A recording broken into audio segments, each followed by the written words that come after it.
Alors maintenant, il va être temps de passer à la session de clôture. Donc, on a demandé à Béatrice Gulbis de venir conclure cette journée de symposium. Donc, vous connaissez tous Béatrice. Donc, Béatrice est directrice médicale du LHUB et c'est l'occasion pour moi de la remercier en même temps pour tout ce qu'elle a fait au cours de ces 6 premières années de vie du LHUB et qui est vraiment, à mes yeux, une réussite. Même si, comme dans tout couple, on a parfois des petites difficultés, mais c'est globalement une très belle histoire. Et merci à toi, Béatrice. Merci beaucoup, Olivier.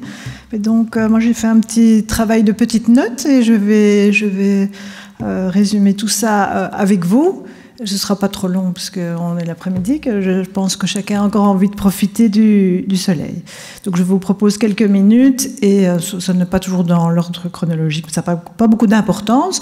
On a voyagé des États-Unis en Belgique. Nous avons invité William Morris de la Mayo Clinic. Alors ça fait rêver, la Mayo Clinic, les États-Unis...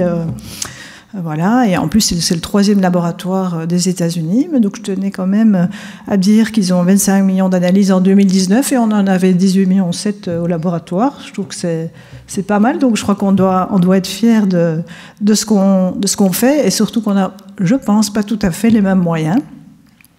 Grâce à nos collègues Lise Meunier et Corinne Charnier, les usagers de drogue, mais parfois à leur insu, bénéficient ou sont soumis au progrès de la biologie délocalisée et des techniques à haute performance. Cela permet un traitement qui n'aurait pas été possible dans le cas de l'hépatite C. Et il faut remercier les équipes du réseau SAMPAST qui ont testé les POCT. Et tout cela en vélo cargo à Bruxelles, qui à mon avis n'est pas toujours sécure. On a pu entendre un envoi direct en prison sans passer par la case départ ou la capacité d'innocenter une athlète, et ceci sans nécessité de kilos d'organes, heureusement pour elle, mais plutôt à base d'un cheveu coupé en 4. Cependant, Marie-Alain et Dragoš Barglazan nous ont expliqué que si la biologie délocalisée est au pied du lit du patient, on ne peut pas dire « il n'y a qu'à Faucon ». C'est portable et transportable, cependant on nous a montré que le poids tant sur le personnel soignant que celui du laboratoire est nécessaire pour solutionner les aspects qui peuvent être des freins à leur implémentation. Il s'agit du cas de leur utilisation, le retour du résultat et en particulier dans son volet de suivi épidémiologique, mais aussi la biosécurité.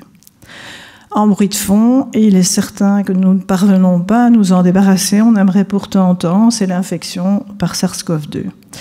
William Morris, à nouveau, il nous a expliqué que les big data ont permis pas mal d'études dans le cadre de la pandémie au Covid-19, mais pourtant il reste de nombreuses questions sans réponse, donc les big data ne sont pas une réponse à tout.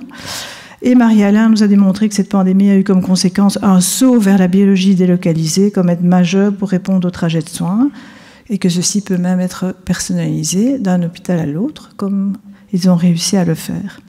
Giovanni Briganti a présenté l'intelligence artificielle. Alors une grande question, faut-il en avoir peur? Je vous dirais que s'il vous reste quelques années de pratique, non. Car il manque au sens large la validation de ces programmes. S'il vous reste de nombreuses années de pratique, sans doute non aussi, parce qu'en fait ça va vous libérer du temps, vous allez être une valeur ajoutée, quoi de plus merveilleux? Est-ce que c'est pas ça que nous souhaitons tous? Et au-delà, il y aura un changement dans la pratique clinique, c'est certain, mais qu'a-t-il changé depuis Hippocrate?